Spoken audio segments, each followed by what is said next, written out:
Бишкектин тургундарын жана конокторун ташыган автобус троллейбустардын жол акысын жогорулатуу сунушталууда. Ага ылайык жаңы документте жол кирени карта менен төлөгөндөргө 11 сом, ал эми накталай төлөй турган болсо 25 сом кылуу сунушталган. Мындай демилге эл аралык практиканын негизинде алынып, анда жол акыны төлөөдө накталай жана накталай эмес төлөнгөндөгү айырма жогору экендиги белгиленген.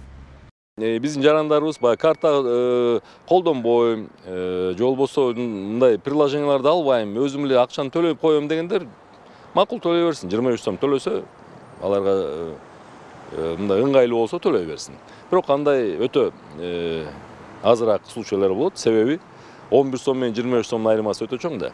Ошондуктан бул кадамыбыздын эң биринчи эле максаты элибизди толугу менен накталай эмес системага өткөзүү.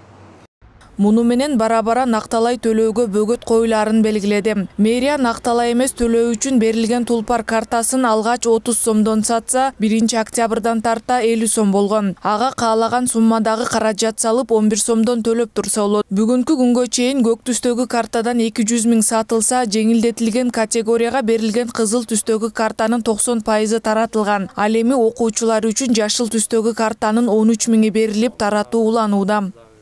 Ал эми биринчи күнү 53 миң жол кире накталай эмес төлөнгөн. 20 августта азыр бул сан 157-160 миңге чейин жетти. 3 эседен көп өстү жана өсүш дагы уланып жатат. Негизи ошол мисалы буга чейин толук кандуу киргенге чейин накталай эмес төлөмдөр менен күнүнө 20 миң эле 25 миңге чейин жол кире төлөнчү. Ошол азыр 160 миңге чейин жетти. Анан жаңы келген автобустарга дагы биз андай валидаторлорду коюу иштерин жүргүзүп жатабыз. Калаада буга чейин 130 автобус, ушундай эле сандагы троллейбус каттамга чыкса, августтан тарта жаңы келген 380 автобустун 260тан ашыгы каттамга чыккан. Алардын санын жыл соңуна чейин 900гө жеткирүү пландалууда. Мэрия атайын жаңы автобус троллейбустарга сары түстөгү тилке ачып, жүргүнчүлөр тыгынсыз жүрүүсүнө шарт түзгөн. Айдоочулардын айтымында ушу тапта жүргүнчүлөрдүн 70% карта менен төлөөгө өткөн. 70%га жетип калды. Анан түшүнбөгөн элдер дагы бар. Азырынча баягы картаны кантип толтурушту, ошолордун бүт баарын сурашып атпайбы? Кайерден толтурабыз, кантип толтурабыз? Буга информация толук жеткен жок да элдин көпчүлүгүнөчү. Ошо элдин көпчүлүгүнө толук жеткенден кийин 100% эле өтүп кетет, жакшы эле болот. Бирок бул элге деле удобный да. Дегени менен шаардын айрым тургундары жол акынын кымбатташына макул эмес. Көпчүлүгү азык-түлүктүн баасынын жогорулашы менен жол киреге жарышып кошулган акча элдин капчыгына кыйынчылык жаратат дешет. Бир үй бүлөдө 4-5 балдар окугандар бар.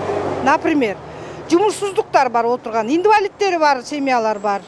Вот ошолорго кыйын негизи. Мен каршымын булга. Чөрөс элес, продукт азыр кымбат болуп атат бардыгы. Жашоо кыйын. Барды кымбаттанан. Мисалы үчүн кезде пересадка менен барышат. Кыйыныраак болуп калат го эми. Тем более биздин возрастыбыз чыгат. Не десек тууралуу. Мага каршымын го, негизи айтканда. Нет. Я против этого дегендечи. Зачем так, да? Только хуже болуп калат да. Муниципалдык транспорттордун жол киресин жогорулатууга сунушталган документ шаардык кеңештин тармактык комитетине берилип, ал коомдук талкууга чыгарылган. Бул нерсе коомдук талкууда, ошондой эле мыйзамга ылайык өзүнүн процедуралары бар. Ошол процедураларды өтмөкчү. Андан кийин ошо Бишкек шаардык кеңешинин туруктуу комиссиялары менен Бишкек шаардык кеңешинин сессиясына каралып, анан ошол жерде талкууланат.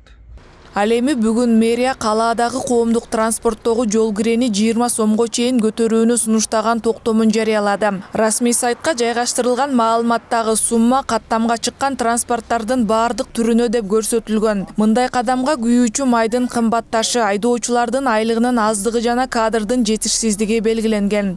Акылай Маратова, Талант Ташыров, Нью ТВ.